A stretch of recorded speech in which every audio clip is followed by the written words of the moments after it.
Добре дојдовте во најновото издание на вашиот омилен ТВ магазин Урбан Блок. Како и секогаш, така и оваа недела се потрудивме околу денешниот избор на содржини, а што поточно ќе гледат, дознавате од краткиот преглед на денешното издание.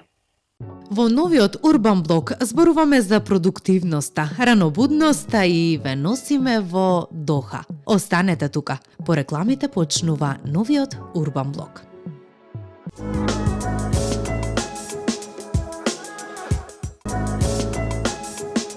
Без разлика дали грижата за парите ви создава главоболка или можеби моменталните врски или непочитувањето на луѓето на работното место. Верувајте, со менување на следните 3 работи во вашиот дом ќе влијаете на целосно подобрување на деловната енергија и раст на вашата репутација.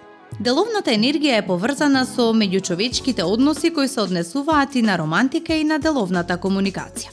Местото каде што започнува решавањето на вашиот проблем е домот. Поголемиот дел од денот го поминувате таму. Место кое представува безбедност, прибежиште, база, витална енергија. Сето ова е неопходно за вашиот бизнис. Не е грешка ако ги применувате овие методи во вашиот деловен простор, без разлика дали сте сопственик, дали сте во значајна положба во моментот или сте на подредена положба. Во сите 3 варијанти ќе подигнете вашата важност, угледност и, што е најважно, раст на кариерата, деловни можности и финансиски раст. Грижите за пари исчезнуваат ако ја декорирате влезната врата од вашиот дом и додадете 2 раскошни растенија од двете страни на влезната врата во соодветни високи сакси, бидејќи ви се потребни и повисоки стандарди во меѓучовечките односи. Влезната врата го символизира влезот на енергија. Тоа е како мост помеѓу надворешниот и внатрешниот свет. На влезната врата пожелно е да има малку осветлување без разлика дали е природна светлина или не. Секој осветлување е добре дојдено. Дури ако немате можност за тоа, со додавање топли лед светла, внесувате топла енергија во вашиот бизнис. Секоја уредност и чистота во просторот ќе представува и уредност и чистота во бизнисот. Поставете соодветна полукружна покривка пред вратата. Поправете се што е истрошено или уништено. Не ви треба енергијата на истрошени предмети.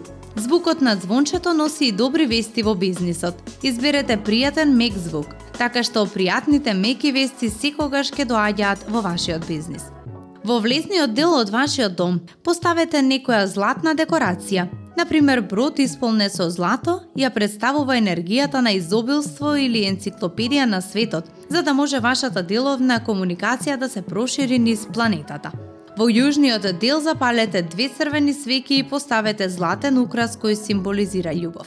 Огнот ќе ви ги стопли срцата, а златната боја ќе ја подигне енергијата на угледот, разбирањето и привлечноста меѓу вас. Со поставување на кристалниот глобус во крајниот десен нагол ја подигнувате вашата репутација помеѓу колегите, привлекувате нови соработници и започнувате со тренинзи. На вашата работа можете да додадете и цветно растение на југоисточниот дел од вашата канцеларија. На овој начин ќе комуницирате со енергиите на космосот така што вашите финансии ќе почнат да цветат. Практично ќе го проширите просторот во кој се наоѓате. Позиционирајте се за успех, така што кога седите, секогаш ќе ја гледате вратата пред вас, во вашата периферна визија. Кога сте на важен состанок, треба да имате контрола над просторијата, бидејќи на тој начин комуникацијата тече во насока на заеднички успех. Кога седите некаде во ресторан, во кафуле, кога сте во вашата дневна соба или извршувате некои домашни работи, најважно е да знаете што се случува околу вас. Дури и положбата на креветот во спалната соба ќе влие на вашата деловна репутација. Едното е секогаш во соработка со другото. Тие никогаш не се одвојуваат. Кога зборувате на телефон, секогаш свртете се кон влезната врата од собата, од просторијата, од канцеларијата или од кон главната влезна врата. Никогаш спротивно од нив, бидејќи секоја спротивна ротација ќе донесе поинаква комуникација, каква што не сте очекувале. Доведете се во ред и верувајте, вашата репутација и вашиот деловен успех ќе одат во нагорна линија. Денес, додека продуктивноста се мери со бројка на прочитани пораки пред 8 часот наутро, будењето во 5 часот наутро стана нов статусен символ. Ако не станете пред изгреј сонце, како веќе да сте доцнеле за живот. Утринска рутина, ледено ладен туш, медитација, вежбање, појадок богат со протеини. И сето тоа пред остатокот од светот дури и да ги отвори очите. Звучи импресивно. Но дали будењето во 5 часот наутро е навистина тајната на успехот? Или е само уште еден тренд што не ја зема предвид нашата биологија и генерално реалниот живот? Дали станувањето во 5 часот наутро е тајна на успехот? Вистината е дека раното станување може да има придобивки. Тишината на раните утрински часови обезбедува чувство на контрола и ментална јасност. Има помалку одовлекување на внимание, телефонот не звони, известувањата се тивки. Тоа е време што може да си го посветите себе си. Планирање на денот, вежбање, читање или едноставно пиење кафе без брзање. Психолозите истакнуваат дека утринските рутини може да го зголемат чувството за структурена самодисциплина, што придонесува за самодоверба на долг рок. Сепак, проблемот се јавува кога станувањето во 5 часот се наметнува како универзална формула на успех. Не сме сите програмирани исто. Постојат утрински луѓе и ноќни птици, а хронобиологијата јасно покажува дека нашиот циркадијален ритам е индивидуален. Ако природно функционирате подобро во подоцнежните часови, принудувањето да се разбудите во 5 часот може да доведе до хроничен замор, губење на концентрација и раздразливост. А без квалитетен сон нема продуктивност. Колку спиеме е поважно од тоа кога се будиме. Клучното прашање не е во кое време се будите, туку колку спиете и како ги користите вашите часови на будење.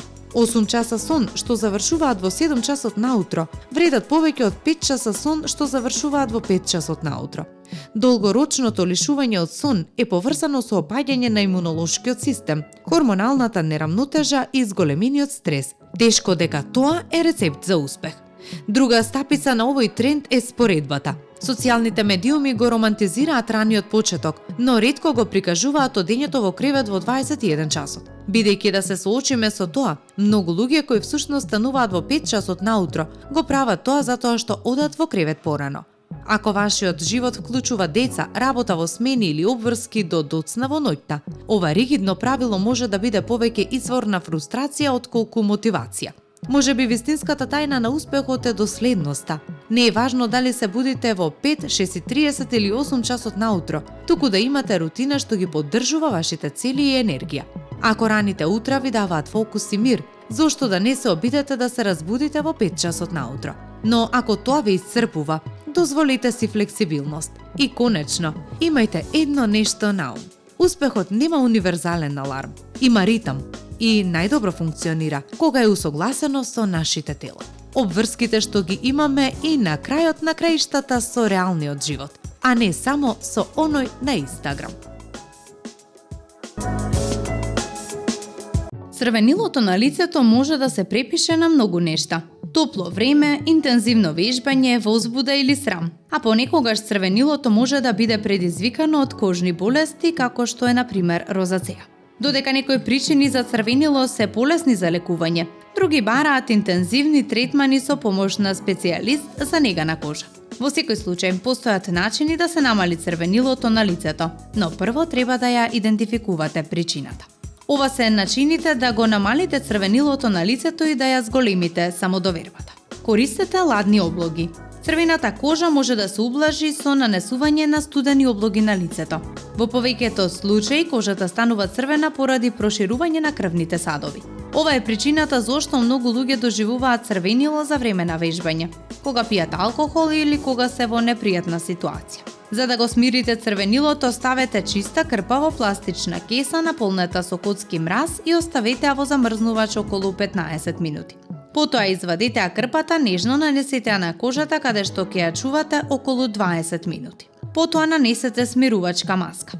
Ако не треба да ги стеснувате крвните садови, туку сакате да ја смирите црвената кожа предизвикана од сувост или воспаление, природните маски за лице се одлични за домашни третмани. Познато е дека розовата вода го намалува црвенилото и ја смирува иритираната кожа. Плюс тоа е природно препон со витамини А, С и Е, кои ќе направат вашата кожа да изгледа здраво и да мириса за неколку минути. Може да пробате и маски за лице направени од авокадо или овесна каша. Редовно навлажнувајте ја кожата. Хидратацијата досега треба да биде голем дел од вашата рутина. Меѓутоа, ако имате проблем со хроничното црвенило, може би е време почесто да ја навлажнувате кожата. Побарајте смирувачки состојки во навлажувачите, како алоe, изворска вода или овесна каша. Ако се уште не можете да се ослободите од сувоста, обидете се да вклучите серум со хиалуронска киселина, кој е погоден за сите типови кожа. Обидете се и со лазерски третмани. Дерматолозите со години користат лазерска технологија за лекување на бројни проблеми со кожата, од намалување на лузни и акни до хиперпигментација, па дури и затегнување на опуштена кожа. Кога станува збор за намалување на црвенилото, постои лазерски третман кој може да се погрижи за тоа. Нежен излив на светлина селективно ги уништува крвните садови на васкуларните лезии без да го оштети околното ткиво и кожата.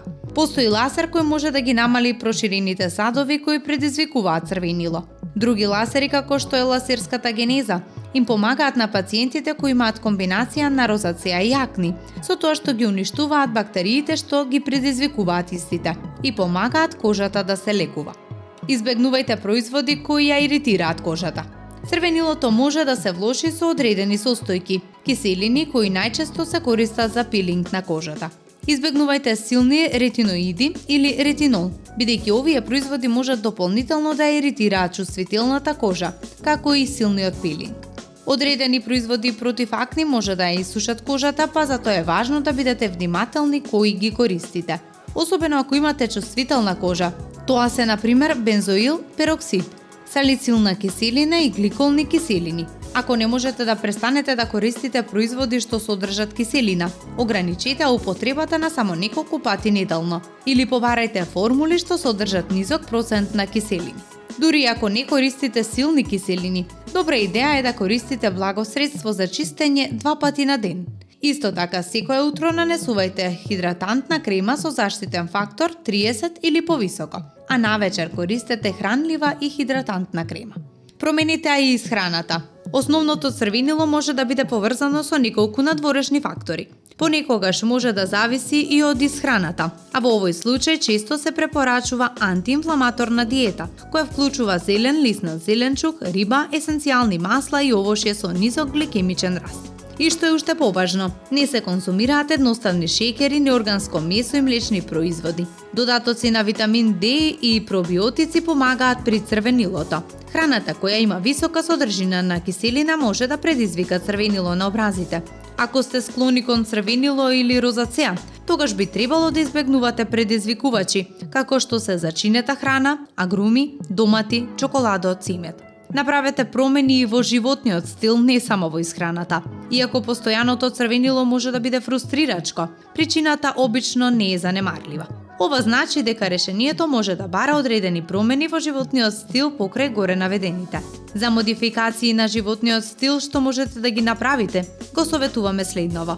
Намалете изложеноста на сонце и UV зрачење. Престанете со пушењето.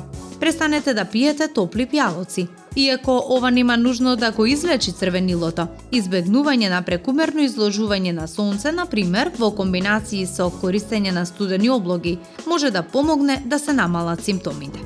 Обидете се со мултифакторен пристап. Понекогаш црвенилото на кожата бара третмани и состојки кои домашните решенија не можат да ги понудат. Смирувањето на црвената кожа зависи од многу фактори. Розацејата е најчеста причина за црвенило на лицето, а најдобриот пристап за третман е мултифакторијален. Тоа вклучува комбинација на модификации на исхрана и начин на живот, нега на кожата, лекови и процедури, како што е лазерот. Процедурите како микронидлинг со плазма богата со тромбоцити, односно PRP, кои се антиинфламаторни, често може да помогне на пациентите со розацеа. Микронидлинг делува така што ја обновува кожата и го намалува воспалението. Носете секогаш и секаде крема за сончење. Иако е очигледно, кремот за сончење често е најзапоставениот дел од вашата рутина за нега на кожата. Да, факторот 30 или повеќе ја штити вашата кожа од штетните UV зраци и спречува изгореници од сонце, но помага и во намалување на несаканото црвенило. Изложеноста на топлина и сонце често предизвикува кожни заболувања како што се розацеа и мелазма. Плюс употребата на формула базирана на цинк смирува и хидрира додека го блокира сонцето. Користете зелен коректор за маскирање на последиците. Олеснувањето на црвенилото е можно, но за жал повеќето решенија не делуваат веднаш. Ако се борите со благо црвенило, обидете се да користите коректор во боја. Зелената е спротивна на црвената, затоа побарајте зеленикаво, затемнет крем или коректор, за да ги избришете розовите тонови. Нанесете го наутро на свежа, чиста кожа за понеутрален изглед на кожата. И секако, разговарајте со вашиот лекар. Ако другите опции не покажале никакви резултати, тогаш најдобрата опција е да се консултирате со лекар, особено ако кожата дополнително се иритирала. Ако црвената кожа е дополнително проследена и со забрзан пулс, потење или диареја, тоа е загрижувачко и неопходно и веднаш треба да се јавите на лекар. Црвенило на лицето може да предизвикаат и некои сериозни заболувања, иако сепак во повеќето случаи тоа е само бенигна генетска тенденција. Дубај можеби е популарен помеѓу туристите, но соседното Катар и неговиот главен град Доха се прогласени за најдобра и најлуксузна дестинација на Блискиот Исток. Мала, богата со нафта и газ земја, Катар сега е официјално најбогатата земја во светот, откако неодамна го надмина Луксембург во однос на највисокиот бруто домашен производ по глава на жител. Многумина овде живеат живот од висока класа исполнет со гламур и неверојатен луксус. Откако Доха беше избрана за домаќин на светско првенство во фудбал во 2022 година, глобалното внимание е насочено кон ова место, каде што мнозинството од населението го сочинуваат странци кои ја изградиле оваа величествена метропола среде пустина. И додека мнозинството од население во овој град денес го сочинуваат милионери и дури милиардери, пред помалку од еден век Катар живееше во екстремна сиромаштија, а денес е лидер во многу области. Тука нема ни трак од сиромаштија, а сега во Доха можеме само да дискутираме кој облакодер е повисок, кој трговски центар е поголем и полуксузен, која џамија е најфасцинантна или кој хотел е најлуксузен. Користењето на изворите на енергија започнало во 1940-тите, а пред тоа жителите на Катар живееле главно од риболов и лов на бисери. Катар е трета поред најразвиена во природен газ во светот, а незините резерви на нафта се 15 милиарди барели. Образованието, здравствената заштита, водата и електричната енергија се бесплатни овде. Покрај идеални услови за живот, освен високите температури, еве ги сите работи што можете да ги направите и видите во Доха доколку го посетите ова место. Шопингот овде е искуство како друга планета. Поради екстремно високите температури, купувањето во климатизиран трговски центар е вистинско задоволство.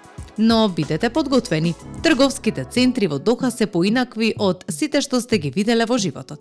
Водени од филозофијата на Дубај, каде што поголемото е секогаш подобро, трговските центри во Доха се огромни. Обавезно посетете го трговскиот центар Виладжо, кој е тематски направен по Венеција. Па во пауза од шопинг додека не се исцрпите во најлуксузните дизајнерски продавници во светот, можете да се прошетате со висока гондола.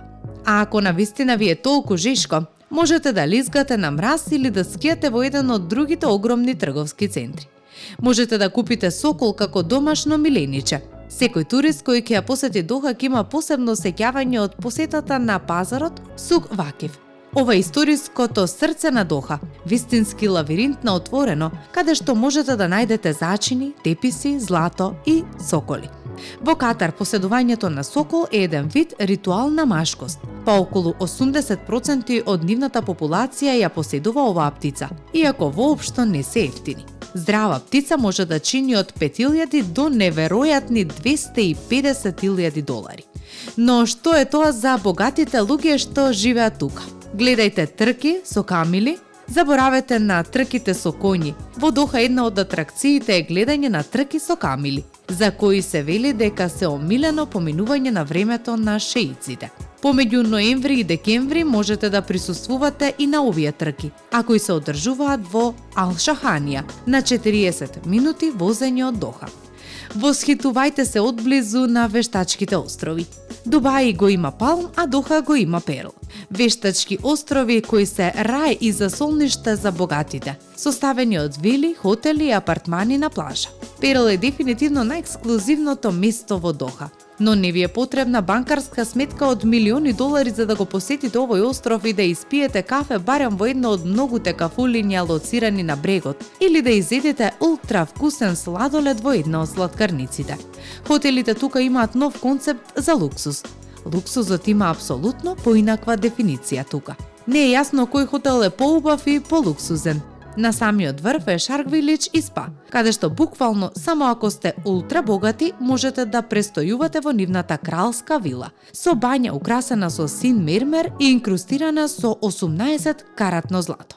Додека многумина од нас можат само да сонуваат да престојуваат на вакво место, како алтернатива се достапни многу хотели со 5 звезди, од светска класа, како што е Grand Hyatt, кој има поглед кон Персискиот залив, и тропски и бујни градини и приватна плажа. Доха е културен центар. Доха е многу повеќе од скапи јахти и луксузни трговски центри. Издигнувајќи се од вештачкиот полуостров, Музеот на исламска уметност во Доха е место кое не смеете да го пропуштите. Тој ја содржи најголемата колекција на исламска уметност во светот, вклучувајќи текстил, керамика и антички ракописи. Неверојатната геометриска структура е дизајнирана од познатиот кинеско-американски архитект Им Пеј, кој го дизајнираше и Лувр во Париз. Доха е кулинарска мека и додека музеите се скапоцени камења во круната на овој величествен и модерен град, не заборавајте дека Доха е и кулинарски бисер. На петиот кат од Идам Доха се наоѓа Ален Дукс Идам Доха, ресторан кој го носи името на познатиот француски готвач. Тука не пропуштајте да пробате сино јасток или месо од камила со густа паштета, црни тартуфи и суфле од компири. Најдоброто време за посета на Доха е од ноември до март, кога температурите се во просек од околу 25 или 26 степени. Додека месеците што треба да се избегнуваат поради неподнослива топлина и влажност се јуни, јули и август. Доха мора да се доживее со сите сетила. Па кога ако не сега?